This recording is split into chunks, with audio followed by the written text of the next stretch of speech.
Okay, looks like we have about everybody here, so we're going to go ahead and get started.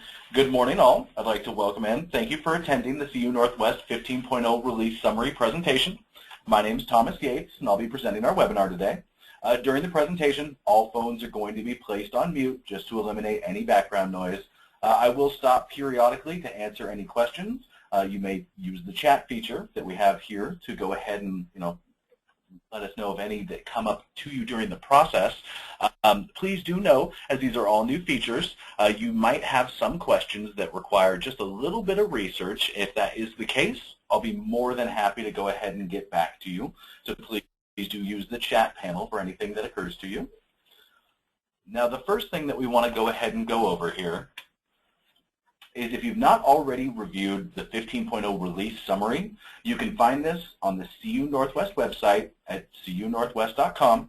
If you go to the reference tab, then the CU base release summaries, you'll see it under the 2015 releases. The summary has been updated, so you'll find the most recent revised version available to you. If you've not done so already, it may be a good idea to go ahead and grab the release booklet, as it does contain a lot of the information that we'll be covering today. Now, the first area that we'll be covering is the member-facing section, and that is, as the name implies, those areas that are affecting your members. Now, the first topic we'll be looking at is the new feature in It's Me 247 that you can activate for your members. Now, with this release, you can show members through It's Me 247 their credit scores and credit score history that you have on file for them. We'll have available to you a reference document for this feature as well specifically. To find this document, you'll go to our website, again, cunorthwest.com, hover over the Reference tab, and click on CU Base Reference Docs. There you can go ahead and click the letter C to find the document Credit Scores and Online Banking, though please note this document is not going to be available until Friday, April 17th, just before the release. Now, this booklet will explain in more detail all of the information that you'll need for using this feature. Right now, we'll highlight the features in the presentation because there's a whole lot more that goes along with this, which is going to be included in the booklet. Now, the slide on your screen is what the member sees when they select to view their credit score history in It's Me 247, should your credit union choose to activate the feature. As you can see on the slide, you can see the most recent FICO score. In this example, the member's FICO score is 560 with the date of January 19th, 2015. This allows the member to know when the information was actually received, to know how recent it is. The credit union can determine how far back they want their history to go for their members. And doing so below the score, factors section is information directly from the credit bureau. This is not information that can be configured by the credit union, though. So when you pull a credit report, these are the key factors provided at that time by the credit bureau. You can let your members know why they're receiving a specific score and what actions they can take to go ahead and improve their respective credit scores. Now, as you can see on the screen at the bottom of the It's Me 247 page, let me get rid of that. At the bottom of the page, there are three boxes that the credit union yourselves can configure: the Apply for a Loan Today, Learn More About Credit Scores, and Contact Me About My Credit Score. Now, in the center box, you can apply links to other websites that provide additional applicable information about the member's credit scores. In the page, your credit union can configure the message that you'll want to appear in order to provide the information and instructions that your members will want to see.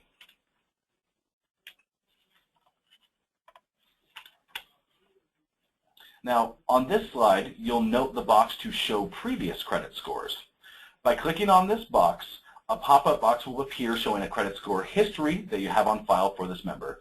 This is a configurable option for you to determine if you want the information from the last 2, 3, or 4 credit reports or pulls to appear for this member. This allows them to see the trend over time, if they're improving or not improving, and is an excellent reference tool just to make available for your members online. On this screen, we'll see another member who has a FICO score present of 636 and the file date of 10/21/14. This member actually does have a FICO score. However, the credit union has never pulled a credit report, nor do they have one on file for this member. And what we see on the next screen, when the member has never had a credit report, hard pull or soft pull completed by the credit union, is a message that no recent credit scores were found. Obviously, this is going to be a great opportunity to kind of get the conversation going so you can discuss loan options and opportunities the member has with the credit union. It's also just a great way to sell your loans. Now, please keep in mind that this will be available in the release, and it's coming April 19th. The additional information you will need to activate this feature can be found in the reference document, Credit Scores in Online Banking, which again is available on cunorthwest.com under the Reference tab if you select C. And as always, should you have any questions just about the process, please feel free to reach out to our client services team. Now, next we'll discuss another item which will affect your members in online banking, and that's the It's Me 247 online banking password reminder. If your member's not changed their password in the last 30 days, when they log in, they'll receive a warning message that their password has not been changed in a while. The member will then have two options. They can change their password or choose Remind Me Later. As you can see on the slide, you have the message notifying the member and the two options available to them.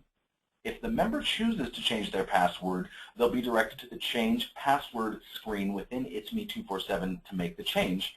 And if they choose the Remind Me Later option, the message will disappear. However, if the password's not changed within 30 days, the message will reappear again and will reappear for them every time they log in to It's Me 247. Now on the next screen, you'll see the Change Password History screen. This shows when the warning was initiated and the response that was selected by the member. With the 15.0 release, this change is automatically activated and requires no action whatsoever on behalf of credit unions. This screen is a view of what the member sees when logging into It's Me 247. What we see on the slide is the warning that was issued to the member to change the password and then the member's response. Now, on the credit union side, the member's action will actually write to a tracker that will be associated to the member's account, so you do have that permanent documentation. There will also be an audit file that this will write out to, and we'll cover that in the audit section just a little bit later in the presentation. Now, the next change we see in It's Me 247 is the renaming of the eStatement tab. The member will now see a My Documents button. The reason for this change is to allow for more features to be added to It's Me 247 in the future. As you can see on the slide, the location of this button is now at the top of the page. If you hover over this item, the eStatement option will appear. It will also read Enroll Now if they have not enrolled yet. The next option that's available to the credit union with the 15.0 release is the My Virtual Strongbox. This is a virtual safe deposit box which will allow your members to store the most critical of documents in a secure location. This will be available under the My Documents button as well in It's Me 247. Now, you will notice the eStatement option is there on the left, and if your credit union activates the Virtual Strongbox feature, you'll have the icon you see present on the right. Once you make the selection to go into the Virtual Strongbox, you'll be directed to this screen where you can log in and view the documents that the member has placed in the Virtual Strongbox. Now, if your credit union is interested in the product, you'll need to contact My Virtual Strongbox to learn more about this option. The contact information, pricing information, links to authorization forms, and numbers are all included in the My Virtual Strongbox brochure, which is also located at cunorthwest.com. You can also, of course, contact client services, and we'll be more than happy to email the documentation to you. Now, the next thing that there will be a change for the members is this nice new feature where members can now track their progress to qualify for higher dividend rates in online banking. With the 15.0 release, we've added the enhancement within It's Me 247 to allow credit unions that use qualified dividend product within CuBase to allow members to view their progress. As you can see here on the slide, we have an example of a qualified dividend product in CuBase that shows the requirements the members must meet in order to qualify and receive those higher dividends. The criteria is, of course, set and configured as you determine. Now this will appear to the member in ITSME 247 as it appears on the screen here. In the example shown, the member has a checking product where they can qualify for higher dividends. In these instances, an icon will appear next to the share draft account. They can then click on the status button, or they can navigate and access the qualified dividends option under the My Accounts tab. Once you select either of these options, you'll be directed to the new screen which shows progress. Once an item of criteria has been met, a check mark will be placed next to that item showing it as complete. The member will always know just by logging into ITSME 247 what their status is in reaching their goal towards higher paid dividends. The top screenshot shown here shows that the member has not yet met all of the criteria and marks their progress thus far, while the bottom snapshot does show a member that has met all of the criteria towards earning the higher APY for this particular product. Next, we'll look at some of the enhancements in the account-to-account transfers, which is also known as your A2A transfers. What we mean by A2A transfer is the ability for a member to transfer funds from one financial institution to another. In the example here, the member is transferring from their regular share savings to an account at Merrill Lynch. Starting with this release, members making any A2A transfer within ITSME 247 must now check a box to authorize the credit union to initiate the electronic transaction to the financial institution that's indicated just above. Once the member checks the authorization flag and clicks the I authorize this transfer box, the member will then be transitioned to another screen where they'll be able to print a copy of the transaction just within ITSME 247 directly. Now, additional enhancements to make note of are the additional time zones that are supported within CU-Base. We've now added time zones for our credit union in Alaska, Tongass Federal Credit Union. We've also added the time zone for Hawaii as well as the transatlantic time zone. Now we'll take a quick look here at the changes to our lending and collection features. First and foremost, we have the enhanced tools for write-off loans, which is brand new with the 15.0 release. Now, as you probably know, we have an additional training session for this feature that is scheduled tomorrow, Thursday, April 16th at 9 a.m. Pacific. If you have not yet responded to that registration email and you'd like to attend, there is still most certainly space available. If you'd like to do so, please send an email to our education department at education@cunorthwest.com and we'll be happy to get you signed up. There's also a reference document for write-off, charge-off tools that will be available as well after this Friday. This can also be found at cunorthwest.com under the reference tabs by clicking on the CU-Base reference docs. You'll want to just click the letter W to find the document Write-Off, Charge-Off Tools. Now, this project for our write-off loans created a couple of new screens and a whole new menu, which kind of takes our write-off loan process to another level. Some of the features included the system taking a snapshot of the loan information at the time the write-off actually occurs. This is now going to allow for detailed trend analysis, including funds that were collected at the time the loan was placed in a write-off status. The new tool also is going to include a function for automating the charge-off and account closing for uncollectible loans. This is also actually going to include any of the related general ledger entries as well. There's also a new write-off charge-off history dashboard that we'll cover here in just a few minutes.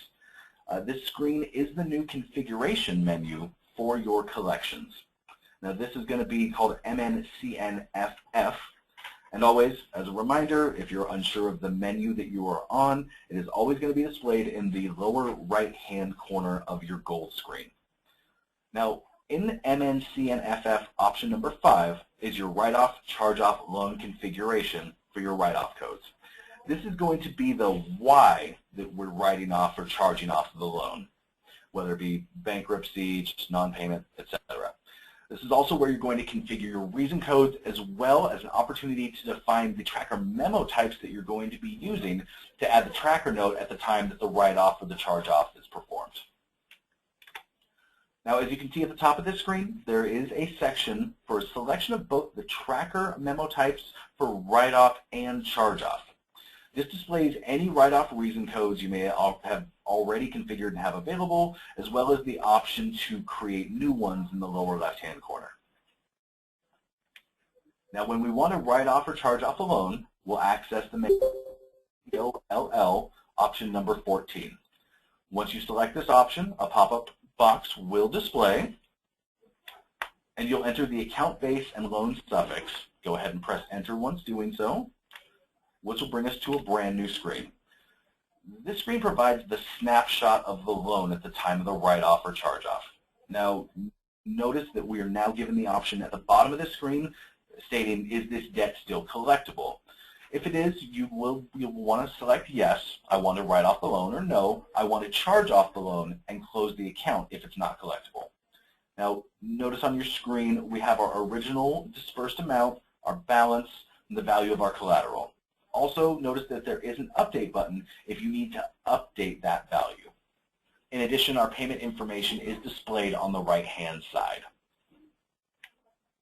In this case, we're going to go ahead and choose yes, I want to write off this loan. This would mean that we can still collect on the loan. And in pressing enter, it'll bring us to another new screen in the write-off process. Now, notice in the upper right-hand corner is the message, loan will be written off. And it will transfer the loan to Category 99, which is, of course, our write-off loan category.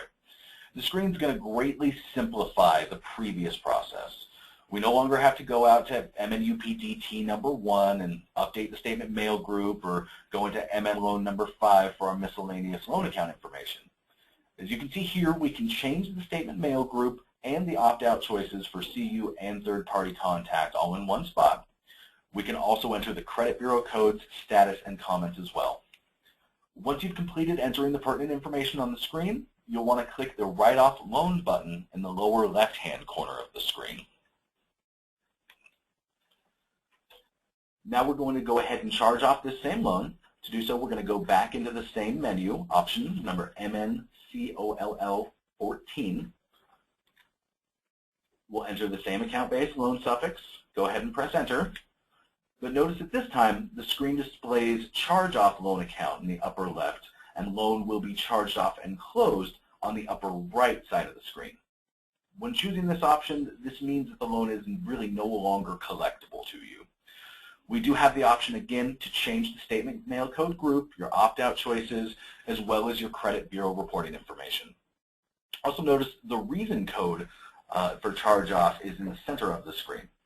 These would be the codes that we've configured in the new menu MNCNFF, the Collections Configuration menu.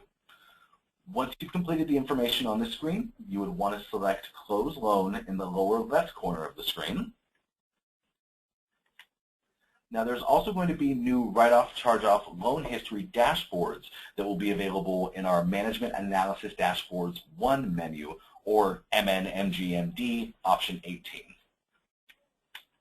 This is going to display our account number, reason code, our write-off date, member last name, the close date, and whether or not it was charged off, the balance written off, and if there is a current balance on the account.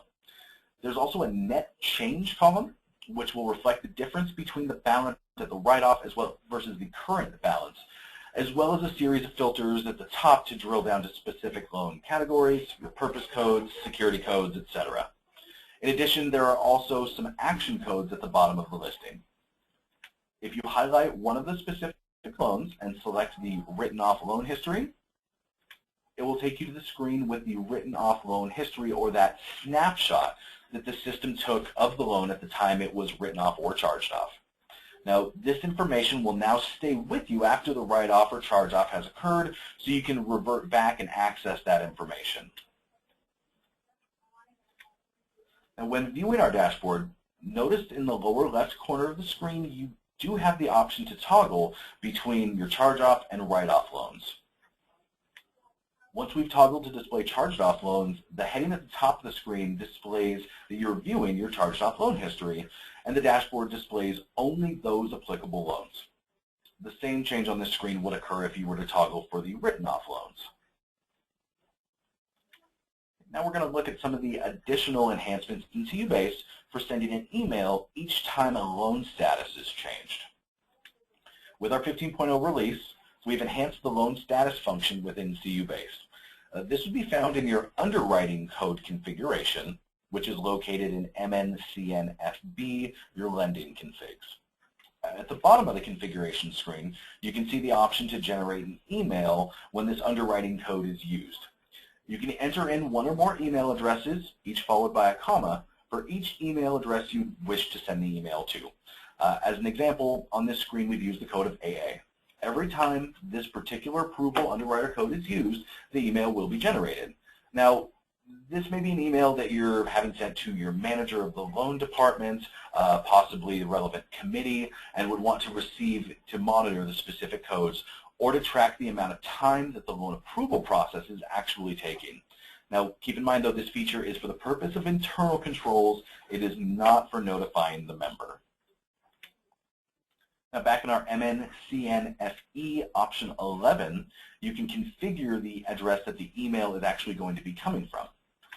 If you choose this option, we have the available from address email options to select. We have the general email address for your general announcements and the credit union loan status emails.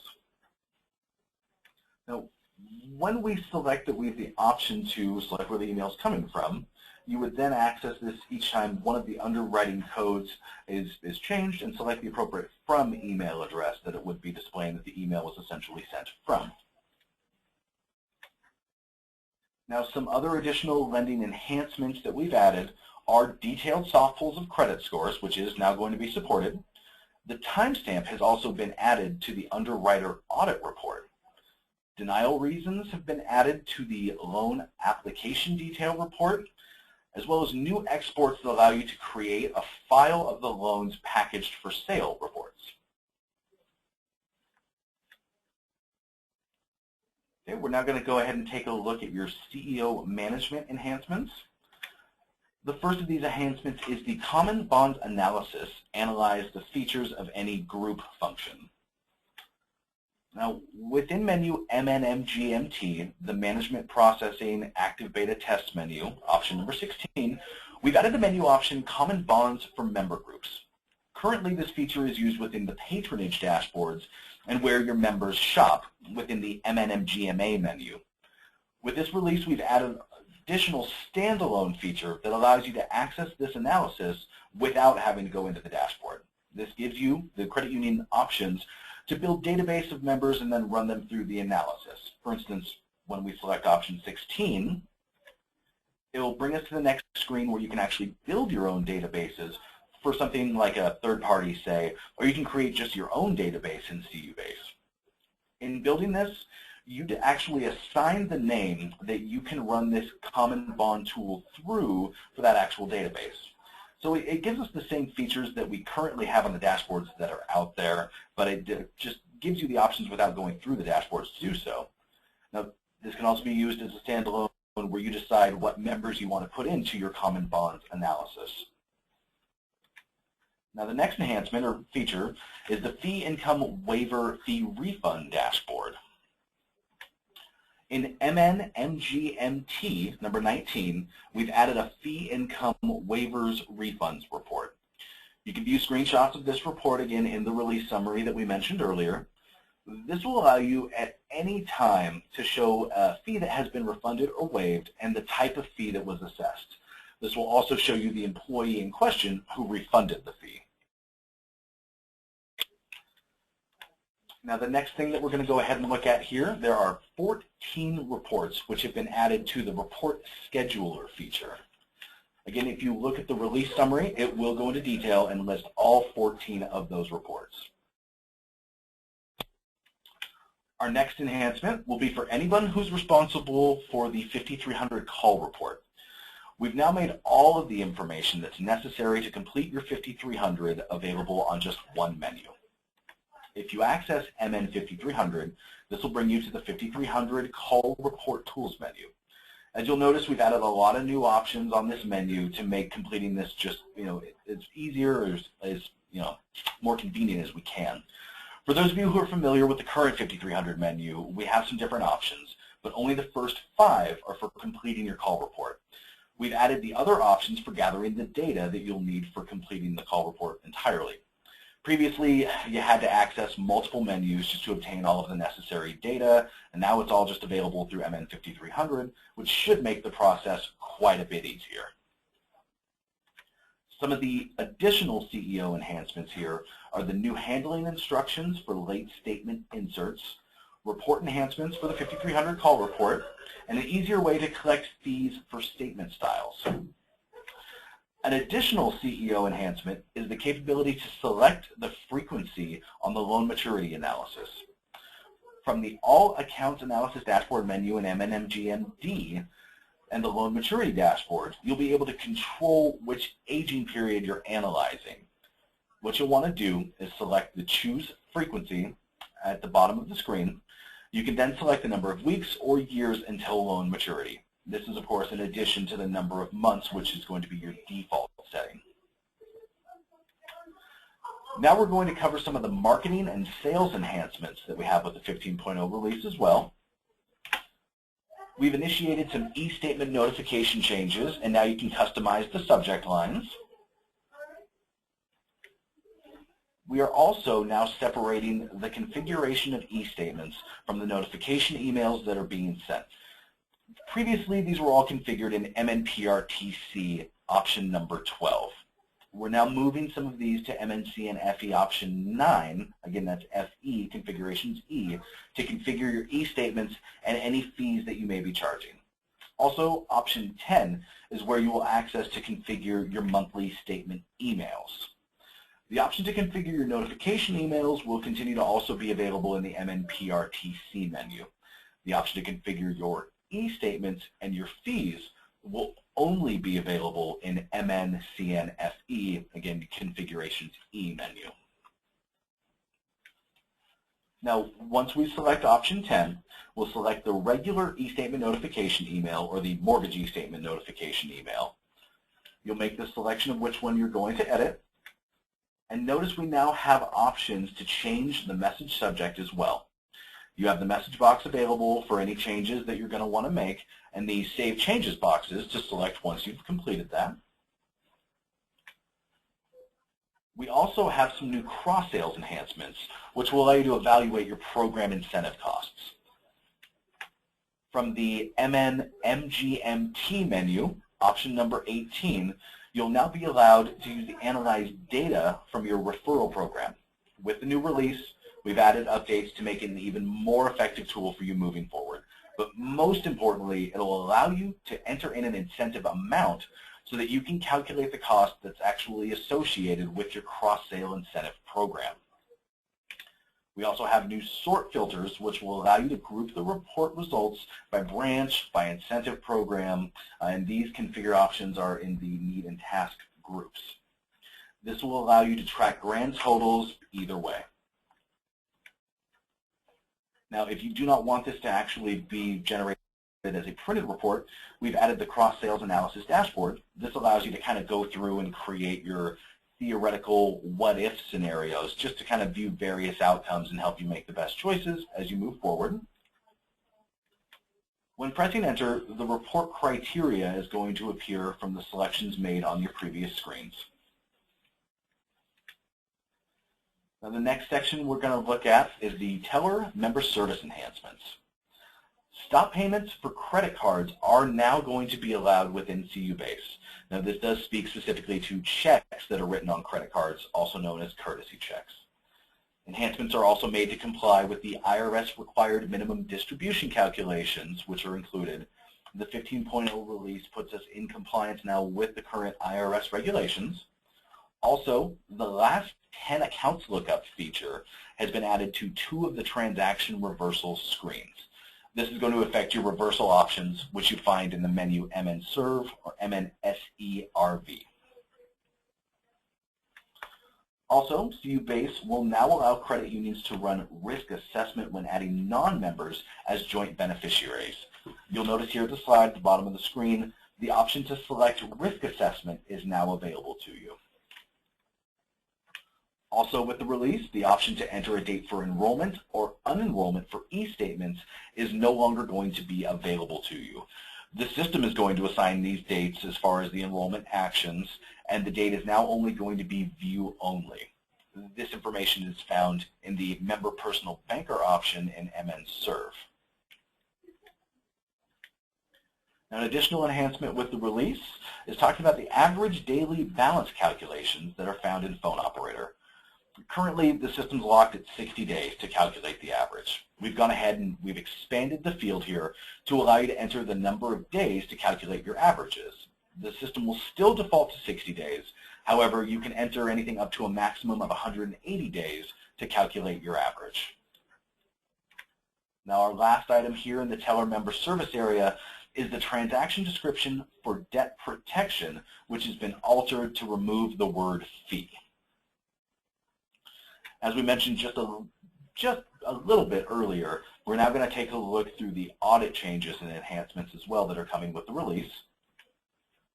We talked about earlier the tracking that occurs when a member declines to change their online banking password with the new functions that pop up when they have gone more than 30 days without changing their passwords. Currently, you do have that password change history that's available in the MN MISC menu in option number 10, which lists all of the times a member has changed their online banking passwords. After the new release, members will be asked every 30 days to change their password. The presentation of this reminder and the members' responses are all now going to be recorded in the password change history log. And if you take a look here, you'll see the screen where all of the information is recorded, as well as the various filters that you can choose in reviewing that. This information can also be printed directly. And that actually does bring us to the end of our presentation with regard to all things except for the in-depth write-off tools webinar, which will be happening again tomorrow morning. If you do wish to attend, please do send an email to education@cunorthwest.com.